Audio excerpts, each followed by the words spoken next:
For him, it was the dream and the culmination of a lifetime. His name was Joseph Strauss. His title, Chief Engineer, Golden Gate Bridge and Highway District. Joseph Strauss is the man who led a corps of creative engineers and a legion of rugged men in designing and building the Golden Gate Bridge.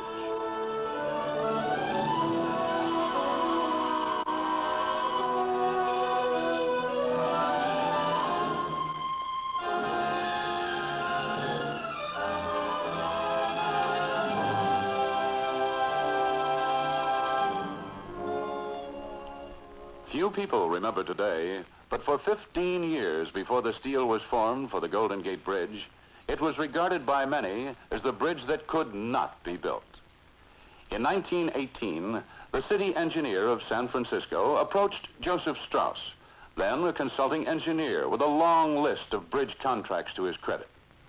The city engineer asked if a bridge could be built across the Golden Gate at a reasonable cost.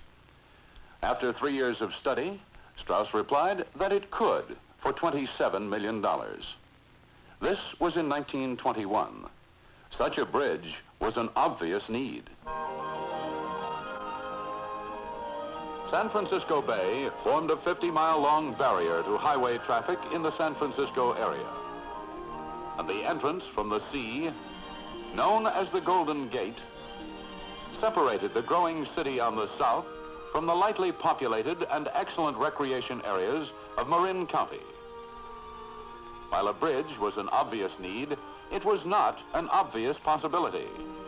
The challenge was not to bridge a river or a valley, but an arm of the ocean. The proposed bridge was this one, impressive in its simplicity, modern in its concept. The center span from tower to tower would be 4,200 feet long, the longest ever attempted in that time. The side spans would each be 1,125 feet long. The roadway would be some 250 feet above the choppy waters of the bay. That was how matters stood in 1921. 11 years of stormy controversy followed. The opponents raised many objections. Some said the bridge couldn't possibly be built. Other critics said the bridge would cost an exorbitant sum, almost $100 million. And to a city that remembered a disastrous earthquake, there was an ominous note. The bridge would be only a few miles from the San Andreas Fault. The battle was fought vigorously in the courts and in the newspaper columns. But the dreamers and the builders won out. Construction began officially on January 5th, 1933. The film you're about to see is old, but these flickering scenes still portray the story of building this great bridge. In the fabricating shops of the Bethlehem Steel Company at Pottstown and Steelton, Pennsylvania, the fabrication work begins. Bethlehem, the major contractor, will build the steel towers and suspended span of the bridge.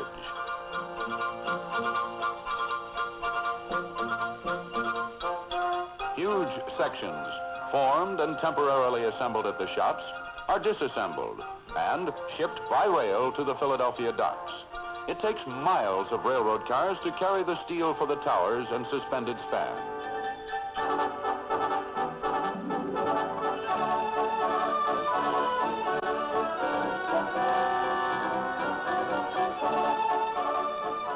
At Philadelphia, the sections are loaded aboard ships of Bethlehem's Kalmar Line for the long trip to San Francisco by way of the Panama Canal. And finally, through the Golden Gate into San Francisco Bay. The steelwork is unloaded at Bethlehem's facilities at Alameda, across the bay from San Francisco. Here, the sections of the bridge are stored to be shipped out to the construction site in sequence. Fabricating the steelwork and transporting it to Alameda will extend over a period of almost 4 years.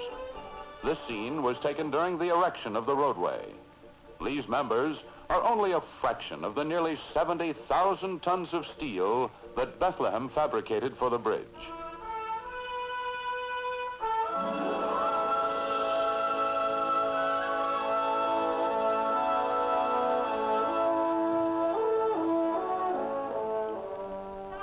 At the Golden Gate, construction begins with the Marin Pier, which is built on bedrock on the North Shore, the work being protected by a sheet piling cofferdam.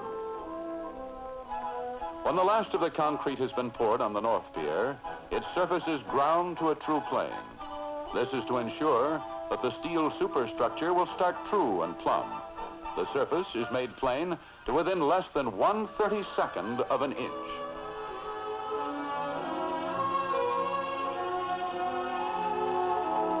The towers, which will be erected on each pier, are identical. 702 feet of steel rising to an elevation of 746 feet above sea level. 2 legs joined together by 6 cross braces.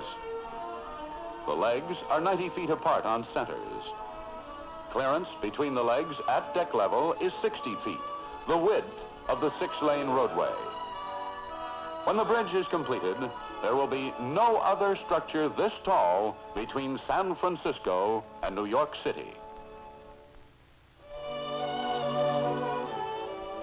First step in erecting the North Tower is the assembly of the erection traveler, which will climb upwards between the legs of the tower, building as it goes. When the traveler derricks are ready, the 5-inch thick steel base plates are placed by precise measurement. The steel sections arrive on a carefully planned schedule. At this time, Bethlehem's Fabricated Steel Construction Division is known as the McClintock Marshall Corporation.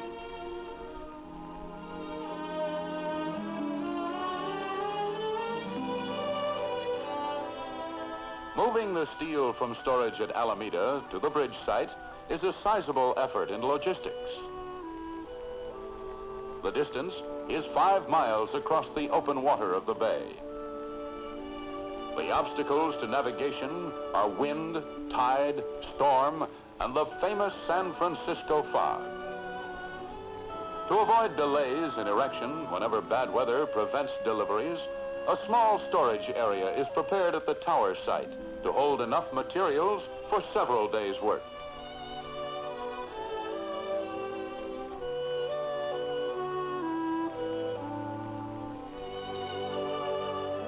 The lowermost sections of the tower are anchored to vertical steel angles, which have their roots 53 feet below the surface of the pier. These angles are pre-stressed before riveting to the tower legs, so they will exert a downward pull on the tower, a safeguard against the stresses of wind and earthquake. As the year 1933 unfolds, the Marin Tower climbs toward the roadway level. Even in this early stage, there appears the beauty of line that will make the Golden Gate Bridge famous. As the erection traveler raises itself on the lower tower sections, its spider-like shape stands out against the water. Each of its 2 electric-powered stiff-leg derricks is rated at 85 tons, about the weight of the heaviest tower section. The booms are 90 feet long. Once the traveler clears the pier by a sufficient margin, the workmen begin erection of the first diagonal brace. And so the technique of building the tower proves its workability. As the tower progresses upward, the traveler erects the tower legs, then raises itself and builds the braces behind it. Each time the traveler is raised, its weight must first be shifted to catheads placed atop the tower legs. Then the 4 plungers which support the traveler are withdrawn from reinforced slots in the tower legs.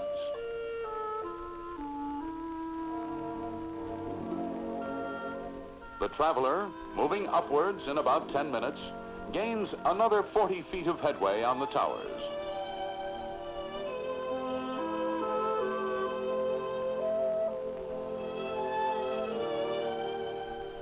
One red-hot rivet coming up, special delivery to men working by the light of miners' lamps inside the tower.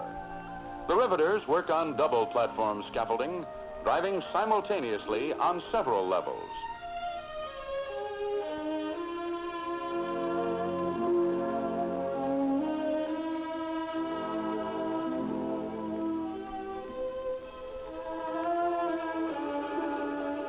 600,000 field rivets will be needed to complete each of the towers. One writer will later describe the towers of the Golden Gate Bridge as riveter's paradise.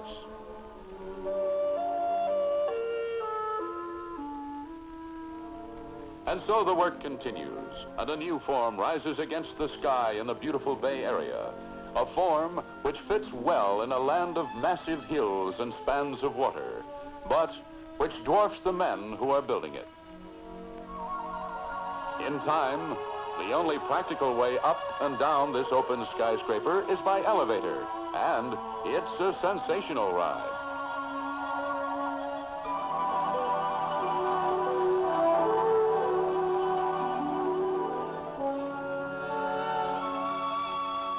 By 1934, the legs of the North Tower are some 500 feet above the water, about 50 stories high.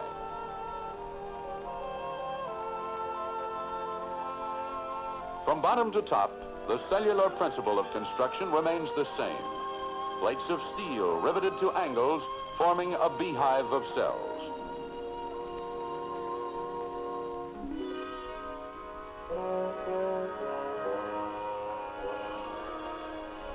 This construction principle creates a maze of passages in which men will occasionally become lost for short periods.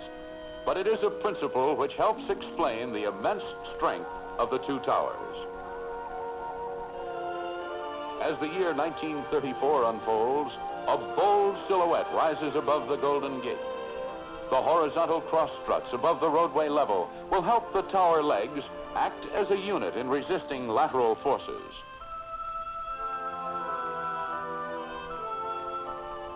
For the top of each tower leg, there is a massive cable saddle cast at Bethlehem, Pennsylvania. Each saddle is a three-piece steel casting. They are mounted on rollers to allow movement during erection of the span. Later, they will be fixed in position. Placing the cable saddles in November 1934 essentially completes the North Tower. However, long before the first tower reaches completion, workmen across the bay begin building the second concrete pier for the South or San Francisco Tower.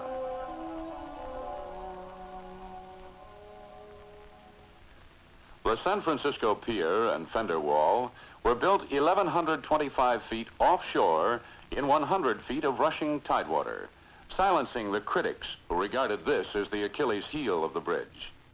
But the work didn't go without incident. A steamer, groping in the fog, demolished 400 feet of the trestle, which led from the shore to the pier site. The trestle was rebuilt. Later, a storm took out 800 feet of it.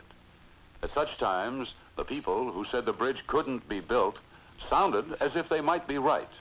But a new trestle went up, and the work continued. All things considered, this pier and fender wall represent one of the most difficult underwater construction feats ever attempted. The pier was successfully completed in January of 1935. It took about a year and a half. On January 10th, 1935, the San Francisco Tower is begun. The traveler derrick, lowered from the North Tower, is reassembled on the second pier and begins another climb skyward.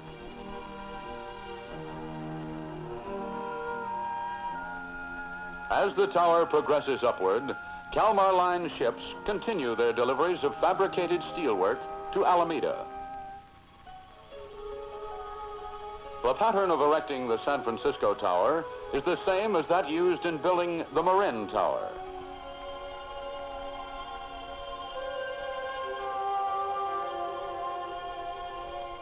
The San Francisco Tower is completed by late June, 104 days ahead of schedule.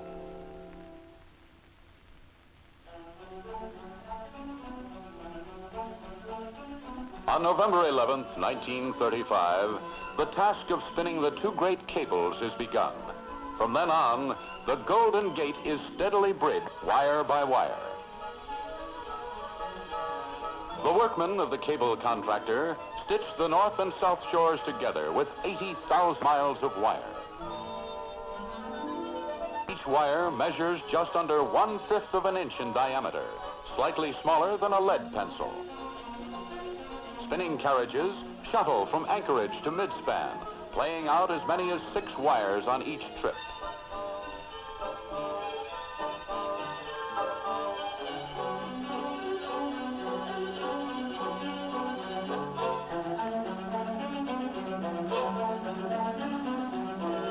The cables, when completed, will weigh 22,000 tons apiece.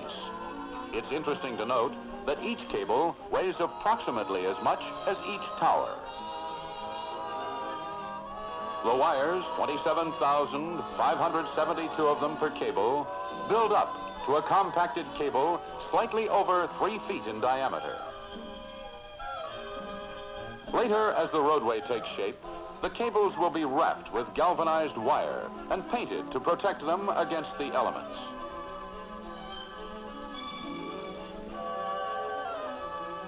The spinning of the cables is completed in May of 1936.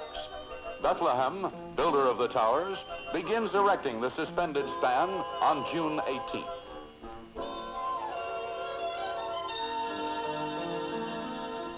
The engineering problems in erecting the roadway were challenging.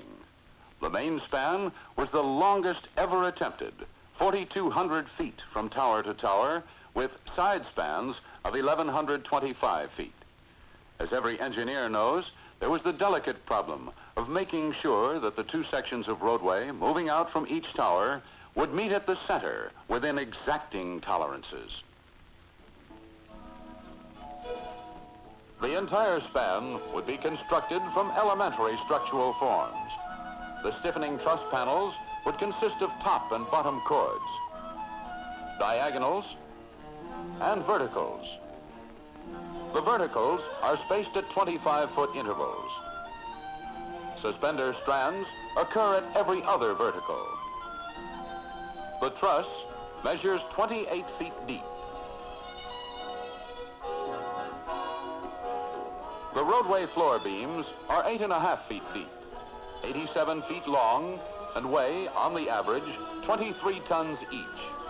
Generally speaking, the floor beams occur at each vertical in the stiffening trusses. Roadway stringers atop the floor beams carry the 60-foot roadway.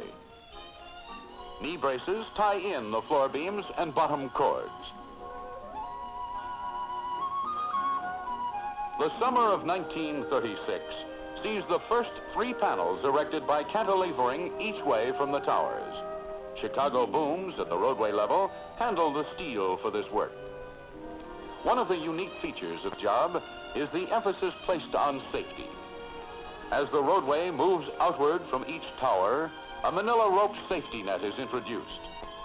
Assembled first at water level, the net and its frame are lifted to position beneath the span.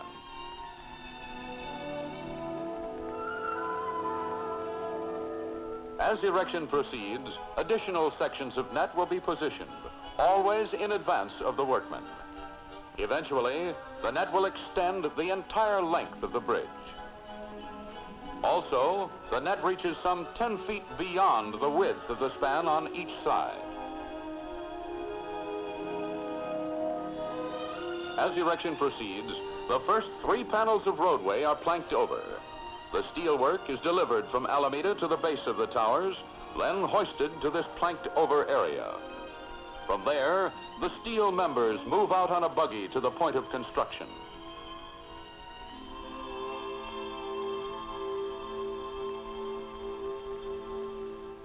After the first 3 panels are planked over, the balance of the span erection is handled by traveler derricks. In the erection of the trusses, 2 25-foot panels are cantilevered forward, assembled piece by piece. The first vertical is joined to the projecting bottom chord.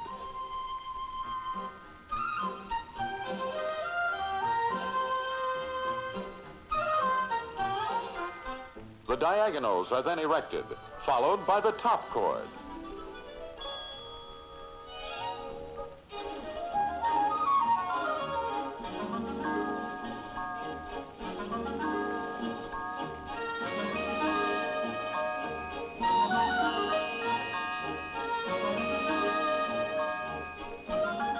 And so the span progresses, moving out truss by truss in 4 directions to maintain equal loading on the cables and towers. When each set of 2 truss panels is connected to the suspenders, the floor beams are swung into place. These will be followed by reinforcing laterals and some of the roadway stringers.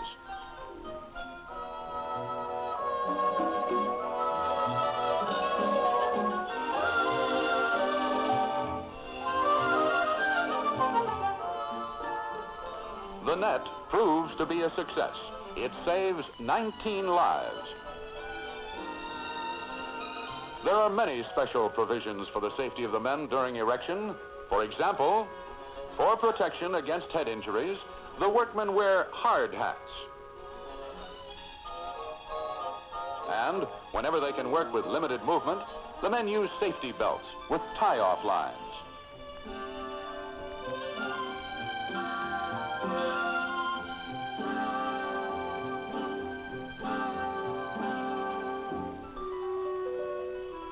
By fall of 1936, residents of San Francisco are treated to the sight of a span which moves steadily closer to the day when the 2 halves will meet. The partial loading of cables and towers gives the span an unnatural curvature. It looks as though the main span will meet at a peak. Bethlehem and the cable contractor work together to control the cable curvature and saddle movements.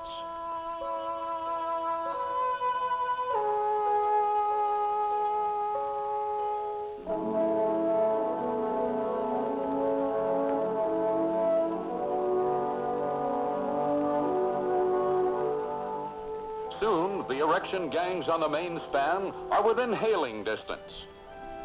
Then the safety nets meet.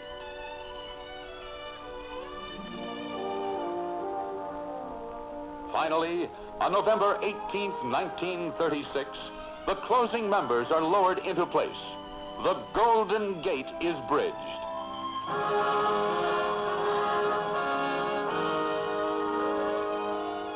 For Chief Engineer Joseph Strauss, and for every engineer who has contributed to the work, this is a day of realization, the type of day which fulfills the life of an engineer, first as a dream, then as a magnificent accomplishment.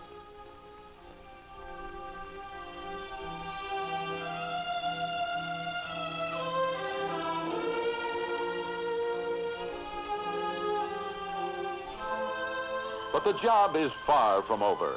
Painters apply the final coat, a special color prepared for this bridge, International Orange by name.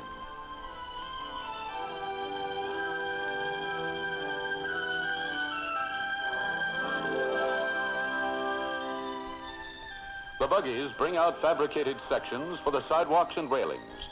These items, and the balance of the roadway stringers, are erected as the traveler derricks work their way back to the towers. Bethlehem Steel's role in building the bridge is coming to an end, a role that involved the fabrication and erection of close to 70,000 tons of steelwork. When the derricks and other structural tools are removed, the paving contractor installs and welds the reinforcing steel for the concrete roadway. This web of steel will transmit traffic loads to the stringers.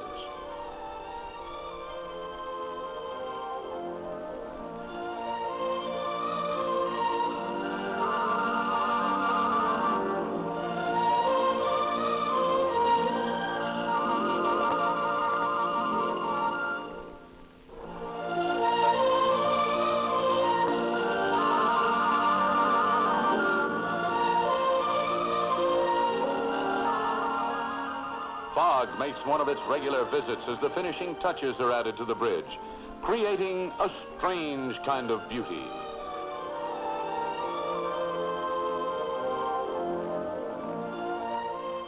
And so, the work is completed. The bridge that pessimists said could not be built has been built. May 28th, 1937, opening day.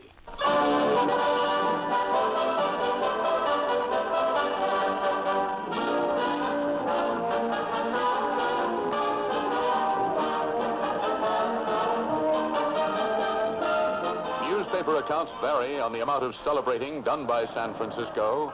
Some say 4 days, some say a week. It was a celebration worthy of the bridge. The fact that men who never saw a blueprint or drove a rivet were so deeply proud of the accomplishment proved that all men are builders at heart, conquerors of the impossible.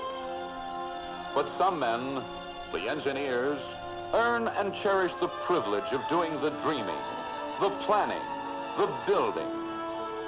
It was such men who designed and built the Golden Gate Bridge.